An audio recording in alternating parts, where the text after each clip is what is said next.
ಬಜಾರ್ ಕನ್ಯಕಾ ಪರಮೇಶ್ವರಿ ದೇವಸ್ಥಾನ 100 ವರ್ಷಕ್ಕಿಂತ ಹಳೆಯದಾದ ದೇವಸ್ಥಾನ. ಇಲ್ಲಿ ಹಲವಾರು ಸಂಘ ಸಂಸ್ಥೆಗಳು ಹಲವಾರು ವರ್ಷಗಳಿಂದ ಇದೆ. ಒಂದು ಹೆಮ್ಮೆಯ ವಿಷಯ ಅಂದರೆ ಅಲ್ಲಿ ವಾಸವಿ ಮಹಿಳಾ ಸಂಘ ಕಳೆದ 50 ವರ್ಷಗಳಿಂದ ಕಾರ್ಯವನ್ನು ನಿರ್ವಹಿಸ್ಕೊತಾ ಬಂದಿದೆ. ಅಂದರೆ 50 ವರ್ಷದ ಹಿಂದೆ ಮಹಿಳೆಯರು ಯಾವ ರೀತಿ ಕೆಲಸ ಮಾಡ್ತಾಯಿದ್ರು ನಂಗೆ ಗೊತ್ತಿಲ್ಲ.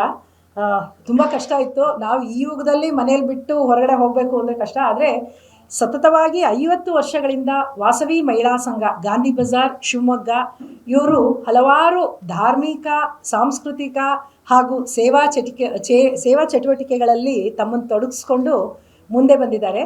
ಇದು ನಾವು 50ನೇ ವರ್ಷ ನಮ್ಮ ವಾಸವಿ ಮಹಿಳಾ ಸಂಘದ ಸುವರ್ಣ ಮಹೋತ್ಸವ ಸಂಭ್ರಮವನ್ನು ಆಚರಿಸ್ತಾ ಇದ್ದೀವಿ. ಈ ವಾಸವಿ ಮಹಿಳಾ ಸಂಘದ ಸುವರ್ಣ ಮಹೋತ್ಸವ ಸಂಭ್ರಮವನ್ನು ನಾವು ಶಿವಮೊಗ್ಗದ ಆರ್ಯವೈಶ್ಯ ಸ್ನೇಹಿತರ ಬಳಗದಿಂದ DS ಅರುಣ್ ವಿಧಾನ ಪರಿಷತ್ ಶಾಸಕರು ಇವರ ನೇತೃತ್ವದಲ್ಲಿ ನಡೀತಾ ಇರೋ ಶೆಟ್ರ ಸಂತೆ ಫ್ರೀಡಮ್ ಪಾರ್ಕ್ ಅಲ್ಲಮ್ಮ ಪ್ರಭು ಮೈದಾನದಲ್ಲಿ 2ರಿಂದ 5ನೇ ತಾರೀಕು ತನಕ ನಡೀತಾ ಇದೆ. ತಮಗೆಲ್ಲ ತಿಳಿದಿರೋ ವಿಷಯ. ಆ ವೇದಿಕೆಯಲ್ಲಿ ನಮ್ಮ ಕಾರ್ಯಕ್ರಮವನ್ನು ಏಪ್ರಿಲ್ 4ನೇ ತಾರೀಕು ಶನಿವಾರ 6 ಗಂಟೆಗೆ ಸಂಜೆ ಮಹಿಳಾ ಸಂಘದ ಸುವರ್ಣ ಮಹೋತ್ಸವ ಕಾರ್ಯಕ್ರಮ ನಡೆಸ್ತಾ ಇದ್ದೀವಿ. ಇದಕ್ಕೆ ನಮ್ಮ ಮುಖ್ಯ ಅತಿಥಿಗಳಾಗಿ ನಮ್ಮೆಲ್ಲರ ಶಿವಮೊಗ್ಗದ ನೆಚ್ಚಿನ ನಾಯಕರು, ಎಲ್ಲ ಎಲೆಕ್ಟೆಡ್ ರೆಪ್ರೆಸೆಂಟೇಟಿವ್ಸ್ ಏನಿದ್ದಾರೆ ಅವರ ಧರ್ಮಪತ್ನಿಗಳು ಬರ್ತಾ ಇದ್ದಾರೆ. ಮೊದಲನೇದಾಗಿ ನಮ್ಮ ಜನಾಂಗದ ಹೆಮ್ಮೆ ಅಂತಲೇ ಹೇಳಬೇಕು, DH ಶಂಕರಮೂರ್ತಿ ನನ್ನ ಮಾವನವರು. ತುಂಬ ಖುಷಿಯಾಗುತ್ತೆ.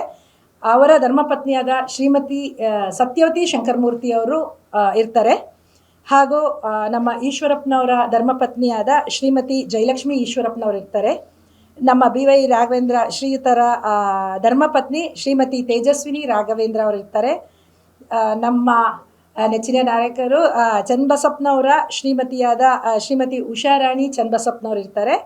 ಹಾಗೂ ಧನಂಜಯ್ ಸರ್ಜಿ ಅವರ ಧರ್ಮಪತ್ನಿ ಶ್ರೀಮತಿ ನಮಿತಾ ಸರ್ಜಿ ಅವರು ಮುಖ್ಯ ಅತಿಥಿಗಳಾಗಿ ಈ ಕಾರ್ಯಕ್ರಮಕ್ಕೆ ಬರ್ತಾ ಇದ್ದಾರೆ. ವಿಶೇಷ ಆಹ್ವಾನಿತರಾಗಿ ನಿಜವಾಗ್ಲೂ ಹೆಮ್ಮೆ, ತುಂಬ ಸಂತೋಷದ ವಿಷಯ ಅಂದರೆ ನಮ್ಮ ಸ್ಥಾಪಕ ಅಧ್ಯಕ್ಷರು, ಅಂದರೆ ಮೊದಲನೇ ವರ್ಷ ಯಾರು ಮಹಿಳಾ ಸಂಘದ ಅಧ್ಯಕ್ಷರಾಗಿದ್ದರು ಕಮಲಾ ಮಂಜುನಾಥ್ ಅವ್ರ ಸಮೇತ ಅವತ್ತು ಉಪಸ್ಥಿತರಿರ್ತಾರೆ. ಶಿವಮೊಗ್ಗದಲ್ಲಿ ಕಮಲಾ ಮಂಜುನಾಥ್ ಅವರು ಅಂದರೆ ಎಲ್ಲರಿಗೂ ಗೊತ್ತಿರೋವ್ರೆ.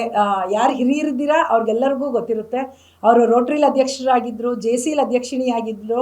ಹಲವಾರು ಸೇವಾ ಕಾರ್ಯಕ್ರಮದಲ್ಲಿ ಭಾಗವಹಿಸಿ ವಾಸವಿ ಮಹಿಳಾ ಸಂಘದ ಸ್ಥಾಪಕ ಅಧ್ಯಕ್ಷರು ಶ್ರೀಮತಿ ಕಮಲಾ ಮಂಜುನಾಥ್ ಅವರು ತುಮಕೂರಲ್ಲಿ ಇವಾಗ ಅವರ ಹೆಣ್ಮಕ್ಳ ಜೊತೆ ಸೆಟ್ಲ್ ಆಗಿದ್ದಾರೆ. ಅವರು ಕೂಡ ಅವತ್ತು ಆ ಕಾರ್ಯಕ್ರಮದಲ್ಲಿರ್ತಾರೆ. ಹಾಗೂ ನಮ್ಮ ಜನಾಂಗದ ರಾಜ್ಯಾಧ್ಯಕ್ಷರು ಅಖಿಲ ಕರ್ನಾಟಕ ಆರ್ಯವೈಶ್ಯ ಮಹಿಳಾ ಮಹಾಸಭಾದ ಅಧ್ಯಕ್ಷಿಣಿಯಾದ ಶ್ರೀಮತಿ ಉಮಾ ಸಾಯಿರಾಮ್ ಅವರು ಈ ಕಾರ್ಯಕ್ರಮದಲ್ಲಿ ವಿಶೇಷ ಆಹ್ವಾನಿತರಾಗಿರ್ತಾರೆ. ಮತ್ತು ನಮ್ಮ ಸಮಾಜದ ಬೆನ್ನೆಲುಬು ಅಂತಲೇ ಹೇಳ್ಬೋದು, ಮುಖಂಡರಾದ DS ಅರುಣ್ ಅವರು ನಮ್ಮ ಜೊತೆ ಗೌರವ ಉಪಸ್ಥಿತರಾಗಿರ್ತಾರೆ. ಹಾಗೂ SK ಶೇಷಾಚಲ ಅವರು ಎಲ್ಲ ಸಾಮಾಜಿಕ ಕಾರ್ಯಕ್ರಮದಲ್ಲಿ ತಮ್ಮನ್ನು ತೊಡಗಿಸ್ಕೊಂಡಿರೋರು. ಅವರು ನಮ್ಮ ಶಿವಮೊಗ್ಗದ ಆರ್ಯವೈಶ್ಯ ಮಹಾಜನ ಸಮಿತಿಯ ಅಧ್ಯಕ್ಷರಾಗಿರ್ತಾರೆ. ಅವರು ನಮ್ಮ ಜೊತೆಗೆ ವೇದಿಕೆ ಹಂಚ್ಕೊತಾ ಇದ್ದಾರೆ. ನಾನು ಅಧ್ಯಕ್ಷಿಣಿಯಾಗಿ ಆವತ್ತು ಆ ಕಾರ್ಯಕ್ರಮದ ಅಧ್ಯಕ್ಷತೆಯನ್ನು ವಹಿಸ್ತಾ ಇದ್ದೀನಿ. ಮತ್ತು ನಮ್ಮ ಜೊತೆ ನಮ್ಮ ಎಲ್ಲ ನಿರ್ದೇಶಕರುಗಳು ಹಾಗೂ ಕಾರ್ಯಕಾರಿ ಸಮಿತಿಯವರು ಮತ್ತು ಸದಸ್ಯರು ನಮ್ಮ ಜೊತೆ ಆವತ್ತಿರ್ತಾರೆ. ನಾವು ಈ 50 ವರ್ಷದಲ್ಲಿ 35 ಜನ ಪ್ರೆಸಿಡೆಂಟ್ಸ್ ಆಗಿದ್ದಾರೆ ನಮ್ಮ ಸಂಘಕ್ಕೆ. ಆ 35 ಪ್ರೆಸಿಡೆಂಟ್ಗಳಿಗೂ ಆವತ್ತು ಸನ್ಮಾನ ಮಾಡ್ತಾ ಇದ್ದೀವಿ. ಹೆಚ್ಚಿನ ಸಂಖ್ಯೆಯಲ್ಲಿ ಎಲ್ಲರೂ ಭಾಗವಹಿಸಬೇಕು. ಯಾಕೆಂದರೆ ಒಂದು ಮಹಿಳಾ ಸಂಘ 50 ವರ್ಷದಿಂದ ಕಂಟಿನ್ಯೂಸ್ ಯಾವುದೇ ಅಡಚಣೆಗಳಿಲ್ಲದೆ, ತೊಂದರೆಗಳಿಲ್ಲದೆ ಸಮಾಜ ಸೇವೆಯಲ್ಲಿ ತೊಡಗಿಸ್ಕೊಂಡಿದೆ ಅಂದರೆ ನಮಗೆ ಒಂಥರ ಹೆಮ್ಮೆ ಅನಿಸುತ್ತೆ. ಸೊ ಅಂಥ ಕಾರ್ಯಕ್ರಮದಲ್ಲಿ ನಾನು ಊರಿನ ಎಲ್ಲ ಮಹಿಳಾ ಸಮಾಜದವ್ರನ್ನ ಆ ಕಾರ್ಯಕ್ರಮಕ್ಕೆ ಬರಬೇಕು ಅಂತ ಕೇಳ್ಕೊತೀನಿ. ಹಾಗೂ ಊರಿನ ಎಲ್ಲ ಬಾಂಧವರಿಗೂ ಈ ಕಾರ್ಯಕ್ರಮದಲ್ಲಿ ಬರಬೇಕು ಅಂತ ಕೇಳ್ಕೊತೀನಿ.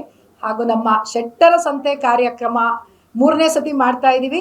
ಇದರಲ್ಲಿ ಎಲ್ಲರೂ ಬಂದು ಕೈ ಜೋಡಿಸ್ಬೇಕು. ಶೆಟ್ರ ಸಂತೆ ಸಮೇತ ನಾವೇ ಬಂದು ಪ್ರೆಸ್ ಮೀಟ್ ಮಾಡಿ ಕರೆದಿದ್ವಿ. ನಿಮ್ಮೆಲ್ಲರ ಸಹಕಾರದಿಂದ ಅದೆಷ್ಟು ಫೇಮಸ್ ಆಗಿ ಎಷ್ಟು ಚೆನ್ನಾಗಾಗಿದೆ ಅಂದರೆ ಇವಾಗ ಶೆಟ್ರ ಸಂತೆ ಅನ್ನೋ ಹೆಸರು ಕರ್ನಾಟಕದಾದ್ಯಂತ ಆರ್ಯವೈಶ್ಯರು ಯಾವುದೇ ಈ ಥರ ಫನ್ ಫೆಸ್ಟ್ ಮಾಡಿದ್ರು ಶೆಟ್ರ ಸಂತೆ ಅಂತ ಹೆಸರಿಟ್ಕೊಂಡು ಮಾಡ್ತಾ ಇದ್ದಾರೆ. ತಮಗೂ ಧನ್ಯವಾದ ಹೇಳ್ತಾ, ನೀವು ಕೊಟ್ಟ ಪಬ್ಲಿಸಿಟಿಯಿಂದ ನಮ್ಮ ಕಾರ್ಯಕ್ರಮಗಳೆಲ್ಲ ಚೆನ್ನಾಗಿ ಆಗ್ತಾ ಇದೆ. ಈ ಕಾರ್ಯಕ್ರಮಕ್ಕೂ ತಾವೆಲ್ಲರೂ ಬರಬೇಕು, ನಮ್ಮ ಜೊತೆ ಕೈ ಜೋಡಿಸ್ಬೇಕು ಅಂತ ಕೇಳ್ಕೊತಾ